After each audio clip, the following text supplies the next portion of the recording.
So, um, picture a guy shivering in thin summer shoes during this massive snowstorm, his bones literally freezing. Oh, that sounds miserable. Right. Or think of a woman wearing earphones, sitting in a dead silent coffee shop, who suddenly just screams an intense action movie line at the top of her lungs. Yeah, just causing everyone to stare at her. Exactly. Or, a teenager spending his early mornings harassing foreign tourists at a local lake, But basically begging them to let him be their guide. Welcome to the deep dive. glad to be here. We are taking a massive stack of research today. Case studies on language acquisition, neurological data on habit formation, and some incredibly revealing real-world success stories. And we are distilling it all down for you. Because our mission today is to unpack the hidden mechanics of mastering a new skill. Yes, exactly. And we are throwing out the traditional grammar textbooks to do it. Because those three embarrassing, messy scenarios I just mentioned, they actually they represent the absolute secret to rapid learning. We so often treat learning, especially something like a new language, as an engineering problem. Yeah, like building a machine. Right. We think if we just stack enough vocabulary flashcards and memorize enough grammar rules, fluency will just automatically output on the other side. Just punch in the data. Exactly. But the data we are looking at paints a completely different picture. Mastering a skill isn't about perfectly categorizing data in some sterile environment. No, not at all. It requires a profound psychological shift.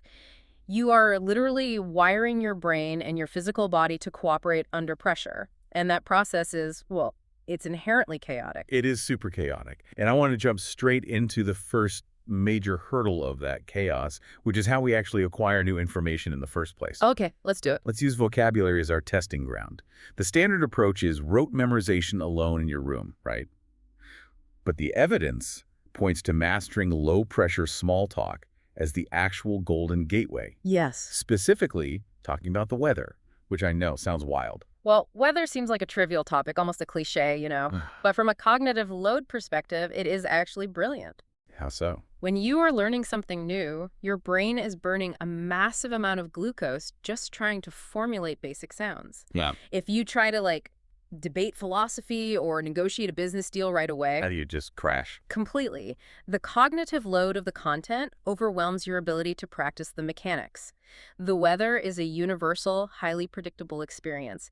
It removes the pressure of figuring out what to say, which allows you to focus entirely on how to say it. To make that concrete, let's look at one of our primary sources today. It's this 15-minute beginner English audio lesson hosted by two teachers, Emma and Jack. Right, a great resource. It's all about talking about the weather. Yeah. And they teach 4 foundational descriptive words that pop up constantly.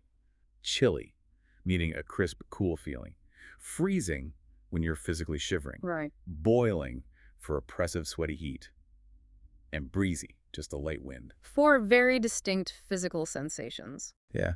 Now, a textbook just lists those words and moves on. Ah. But there's this phenomenal story from the lesson. Jack, one of the hosts, shares a personal case study that shows why a sterile list just completely fails the human brain. Jack's situation is a perfect illustration of a concept called narrative anchoring. So Jack tells this story, where he woke up to a bright sunny morning and decided to wear light summer shoes. A classic mistake. Oh, absolutely. We've all been there. Hours later, this freak snowstorm rolls in.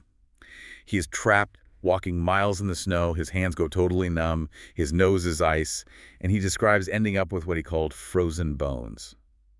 He was just absolutely miserable. And misery, in this context, is actually a fantastic learning mechanism. Wait, really? Yeah. The human hippocampus doesn't do a great job of retaining isolated data points. I mean, we aren't hard drives. We are storytelling machines. Oh, I like that. Storytelling machines. Right. So when Jack experiences the physical shock of the cold, the regret of his shoe choice, and the sheer discomfort of the walk, his brain tags that moment with intense emotional significance. Like it flags it as important for survival. Exactly. Emotion acts as a biological highlighter pen. It binds the abstract word freezing to the visceral memory of his shaking bones. It really makes me think of trying to learn how to swim by reading a dense physics textbook. Oh, that's a good analogy. No. You can study fluid dynamics, buoyancy, stroke angles for a decade. But until you jump into the pool and experience the actual physical shock of the cold water, you haven't really learned a thing. No, you just have theories. Right. You need the cold water to make the theory real. I'll take that analogy a step further, actually. Small talk about the weather is basically the shallow end of that pool. Okay, yeah. You use a word like breezy with someone at the grocery store. If you mispronounce it, the stakes are incredibly low. The person might look confused for a second, but the conversation just moves on. You don't lose a big business deal over it. Exactly. You are testing those narrative anchors in the real world and getting immediate feedback, but without the threat of drowning. But even if you have that narrative anchor, what happens when your physical body betrays you? That's a huge issue. That is the second massive hurdle we need to explore today. Knowing the word in your brain is one thing. Forcing the muscles in your jaw, tongue, and throat to produce a completely foreign sound is a totally different ballgame. We severely underestimate the biomechanics of speech. We treat speaking like a mental exercise when it is actually, quite literally, an athletic movement. An athletic movement. Think about it. Your vocal cords, your lips, your tongue, they spent your entire life moving in very specific habitual patterns to speak your native language. Asking them to suddenly hit the rhythm, stress, and phonetic shape of a new language requires building entirely new motor pathways. Which brings us back to the woman screaming in the coffee shop. That was Emma, the other host of that beginner lesson we mentioned. She was utilizing a highly researched physical practice called the shadowing technique. Yes, shadowing is incredibly effective. In her story, she was listening to an action movie through her earphones. And the goal of shadowing is to echo the speaker's words immediately. Right. You don't wait for them to finish. You don't wait for a whole paragraph. The audio lesson actually recommends using 3-second pauses to really drill it. You follow them like a shadow, mimicking the exact tone and emotional cadence in those pauses. It requires deep focus. It does. And she just got so into the zone that her volume control completely vanished. She yelled out loud, "Let's go, we don't have much time," and caused the entire quiet cafe to just stop and stare at her. As embarrassing as that was for Emma, she was executing the neurobiology of learning perfectly. Really? Even though she looked crazy. Oh, absolutely. Think about what happens when you try to speak a new language normally. An impulse fires in your brain. It hits your analytical center, usually Broca's area, which desperately tries to translate the thought from your native tongue. Right, you're searching for the right word. Then it checks the grammar. Then it second guesses the verb conjugation. All of this computation causes hesitation. You stutter. It's just overthinking at lightning speed. Precisely. Shadowing bypasses the analytical brain entirely. By immediately mimicking the sound you just heard, you route the signal straight to the motor cortex. So you aren't translating at all. No, you are physically training the muscles to intuitively feel the language's natural rhythm. You are building muscle memory before your analytical brain even has time to trigger a panic response. I want to test this physical friction right now. Usually, like I said, you would do this with 3-second pauses to really drill the repetition, but just as a quick intellectual experiment.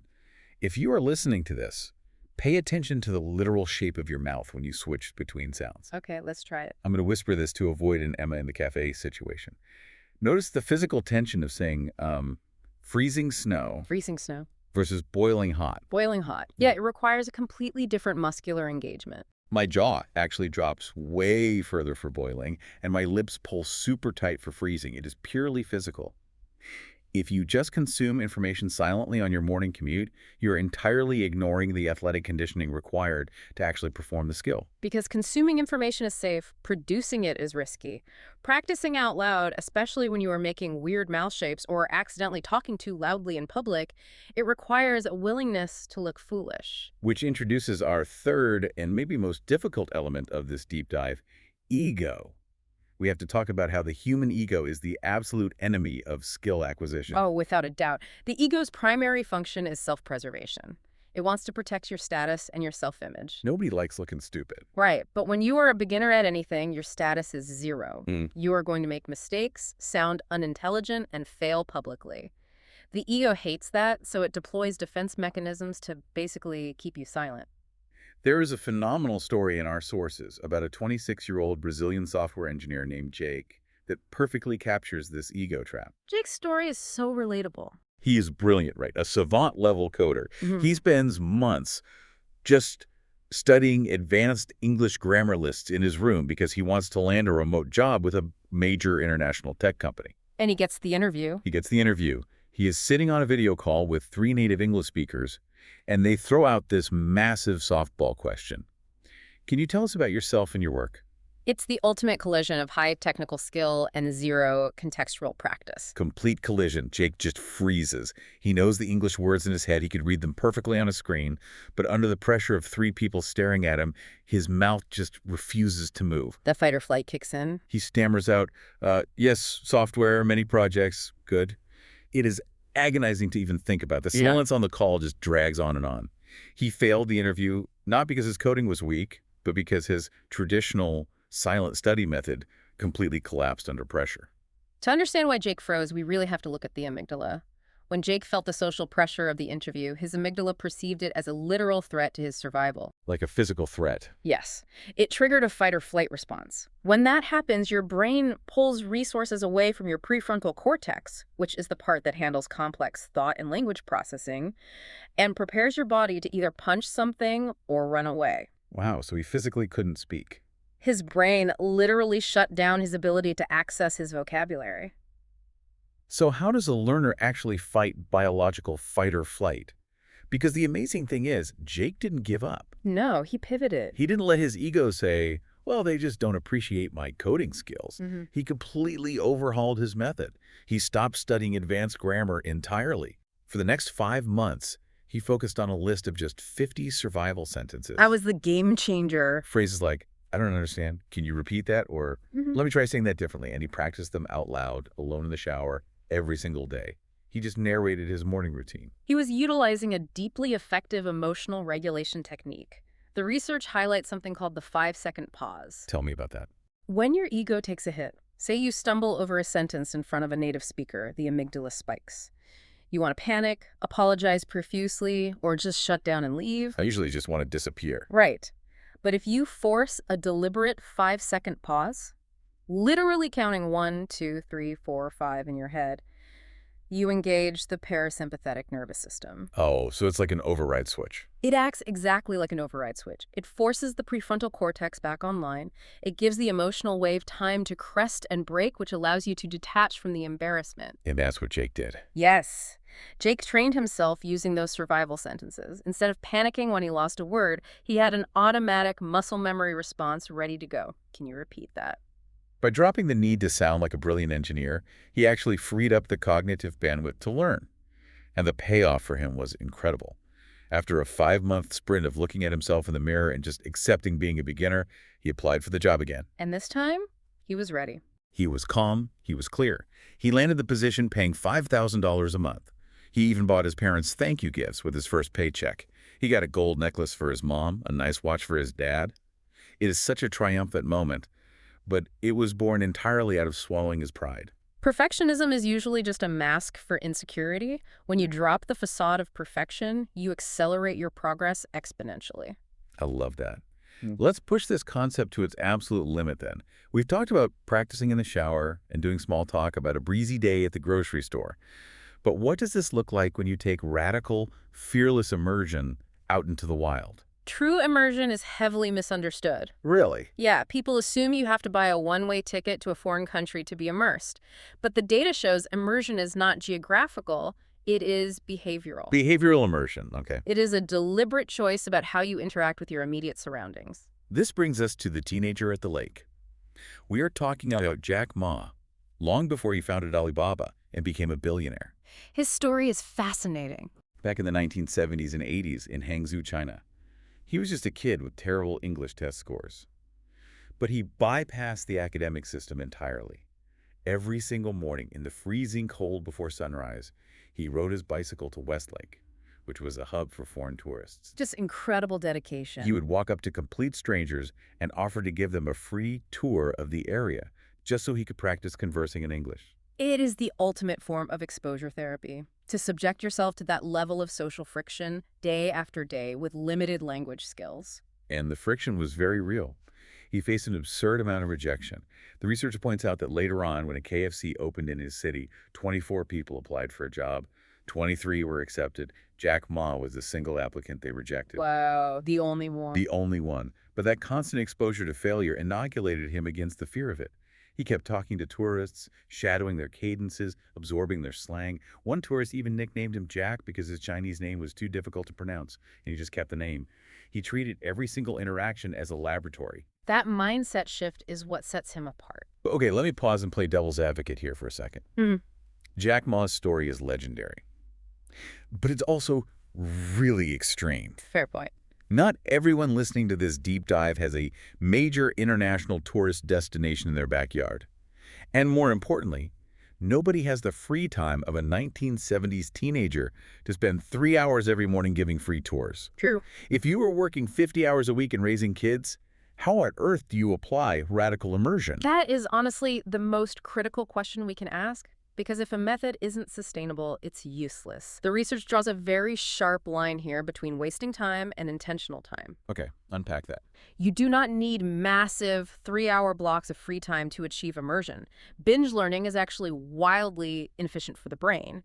What you need is daily, microscopic consistency. So investing time in tiny increments rather than spending it all at once.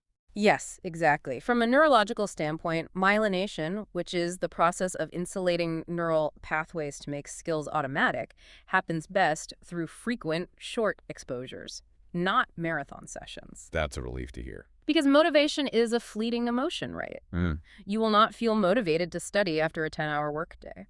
But discipline is a structure. You create what psychologists call a sanctuary for learning within the routine you already have.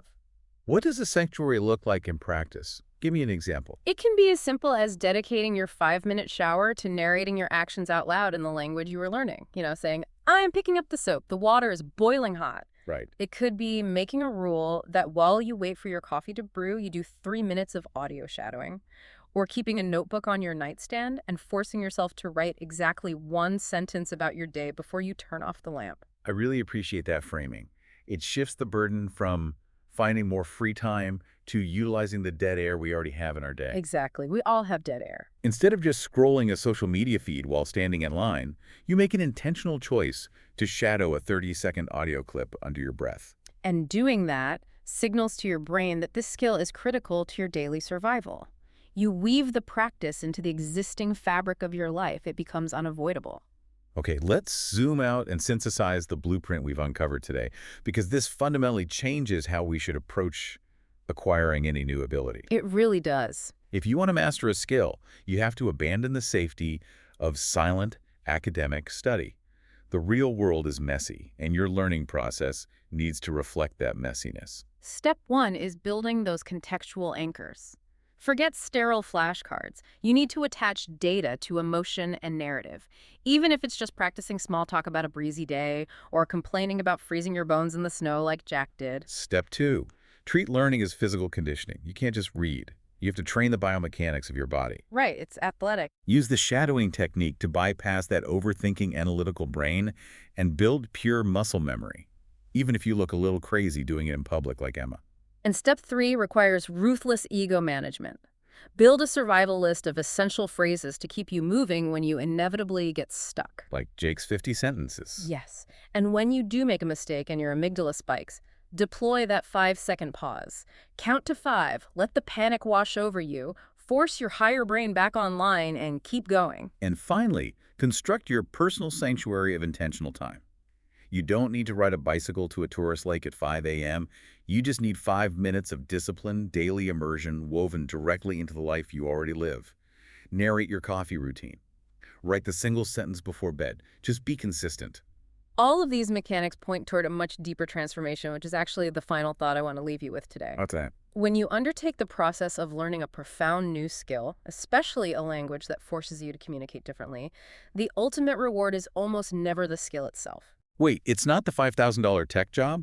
Or knowing how to order a coffee perfectly in another country? No, the true value is the psychological metamorphosis you have to undergo to get there. Why? You are forced to become a person who can tolerate profound vulnerability.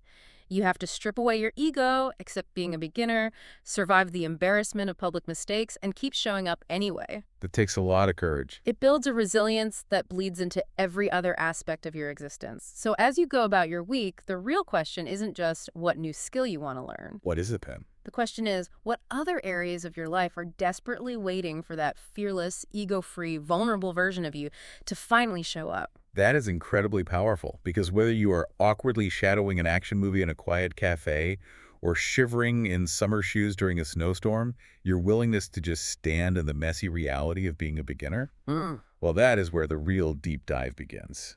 Thanks for coming along with us today. We'll see you next time.